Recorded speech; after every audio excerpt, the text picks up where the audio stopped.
एक घने जंगल में एक बाघ रहता था जिसका नाम था कुंभकर्ण। वह बलवान तो था ही, परंतु उतना ही आलसी और मूर्ख भी था। उसे शिकार करना पसंद नहीं था। वह चाहता था कि भोजन स्वयं चलकर उसके पास आ जाए। उसी जंगल में एक चालाक गीदड़ भी रहता था जिसका नाम था धूर्तक। वह कमजोर था, परंतु अपनी चतुराई के बल पर ही जीवित रहता था। वह जानता था कि अगर किसी ताकतवर जानवर से दोस्ती हो जाए तो जीवन आसान हो सकता है। एक दिन बाघ भूखा था और शिकार करने की उसकी इच्छा नहीं हो रही थी। वह पेड़ के नीचे लेटा कराह रहा था।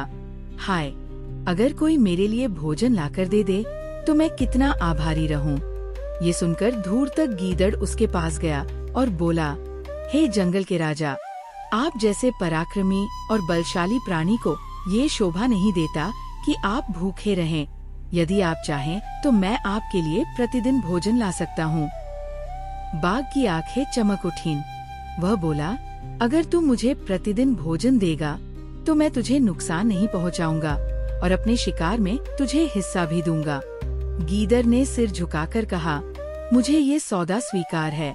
अब गीदड़ प्रतिदिन जंगल में घूमता, बीमार या कमजोर जानवरों को ढूंढता, उन्हें बाघ की गुफा तक ले जाता और बदले में बचा खुचा मांस खा लेता। ये व्यवस्था कुछ दिनों तक ठीक चली, लेकिन फिर जंगल के जानवर सतर्क हो गए। वे अब अकेले चलने से डरने लगे। गीदड़ को अब भोजन जुटाना कठिन हो गया। एक दिन गीदड़ ने बाघ से कहा, महाराज, आज भोजन लाना कठिन था, परंतु मैंने एक योजना बनाई है।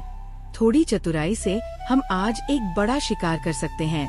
बाघ ने उत्सुक होकर पूछा, क्या योजना है?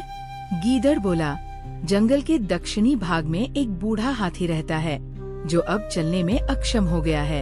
यदि हम उसे चकमा देकर इस ओर ले आए तो आप उसे मार सकते हैं। बाघ ने सोचा, हाथी बहुत बड़ा होता है, मैं उसे मार नहीं सकता। गीदड़ बोला, आपको बस छुपकर बैठना है, मैं उसे यहाँ तक ले आऊंगा और फिर आप उस पर झपट पड़ना। विश्वास कीजिए, योजना काम करेगी। बाघ को ये योजना पसंद आई। वह एक झाड़ी के पीछे छिप गया।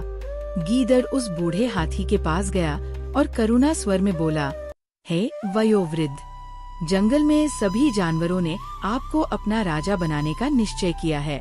वे आपके अनुभव और बुद्धि का आदर करते हैं। कृपया मेरे साथ चलिए। हाथी गर्वित हुआ और गीदड़ के पीछे चल पड़ा।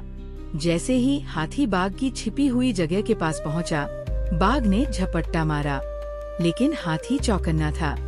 उसने अपनी सूंड से बाघ को उठाया और जोर से जमीन पर पटक दिया। बाघ घायल हो गया और भाग खड़ा हुआ। गीदड़ ने देखा कि योजना विफल हो गई है।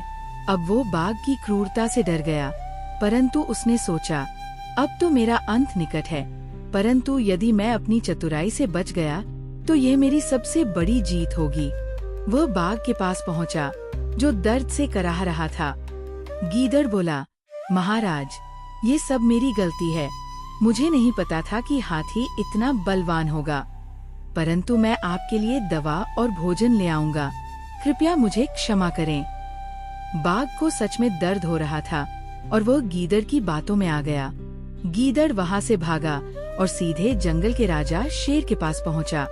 उसने शेर से कहा, हे महाराज, बाघ ने स्वयं को जंगल का राजा घोषित कर दिया है और अब आपके राज्य में अराजकता फैल रही है। उसने कई जानवरों को मार डाला है। शेर को क्रोध आ गया।